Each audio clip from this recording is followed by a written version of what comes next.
BSF এর গুলি ছোড়া কিংবা পুশিন কোনোটাই থামছে না। ফেনীর পরশুরাম সীমান্তে বিএসএফ এর গুলিতে প্রাণ হারিয়েছেন 2 বাংলাদেশি। গুলিবিদ্ধ হয়ে কাতরাচ্ছেন আরও একজন।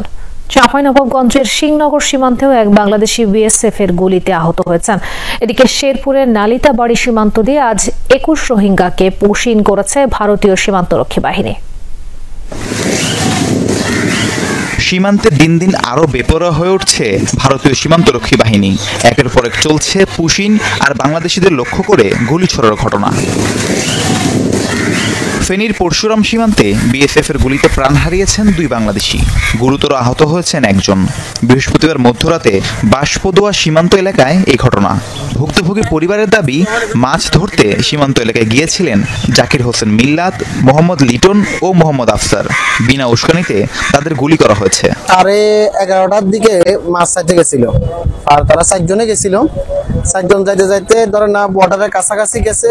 কাছাকাছি যাওয়া তারা সিল্লেজেন উঠছে, সিল্লানির লগে তারা একজন চলিয়েছে আর 3 জনের 2 জনে গুলিবিদ্ধ হয়েছে। ইন্ডিয়াতে একজন লাশ নিয়ে গেছে, তারা তো অতীতে এরকম কাহিনী হয়েছে, লাশ নিয়ে যাওয়ার পর তারা অস্বীকার করে, কিন্তু এটা নিয়ে যাওয়ার সময় কিন্তু দেখছি।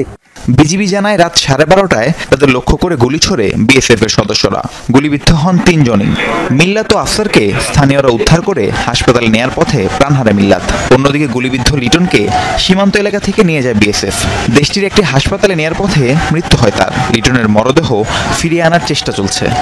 বাঁশপদুয়া এলাকায় 2164-12 পিলার নাম্বার আমার গুতুমা বিউপির দায়িত্বপূর্ণ এলাকায় একটি অপ্রীতিকর ঘটনা ঘটে, যেটা কোনোভাবে কাম্য নয়। আমাদের বাংলাদেশি নাগরিক গুলিবিদ্ধ হয় বিএসএফ কর্তৃক। আমরা মিল্লাতকে এখানে আসার আগে মৃত হিসাবে আমরা পাই, আর আফসার ওনাকে আহত হিসাবে পাই।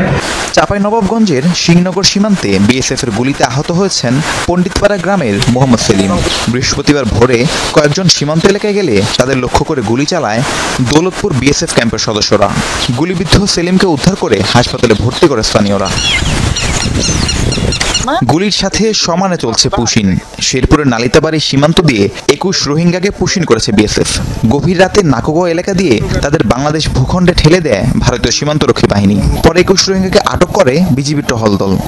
গত রাত্রে আপনার 1টার দিক দিয়ে আপনার ওই ইন্ডিয়া বর্ডার আপনার কাকাটাতার বেড়া আছে, এরা ওভার বিএসএফ এটা পুশিং করছে। সকালবেলা শুনতেছি যে ইন্ডিয়া থেকে 3 নাম্বার গেট দিয়া আপনার লোক পার করছে 21 জন। আটককৃতদের মধ্যে 5 জন পুরুষ, 5 জন নারী এবং বাকিরা শিশু ও কিশোর। আটককৃত রোহিঙ্গাদের দেয়া তথ্য যাচাই বাছাই করা হচ্ছে।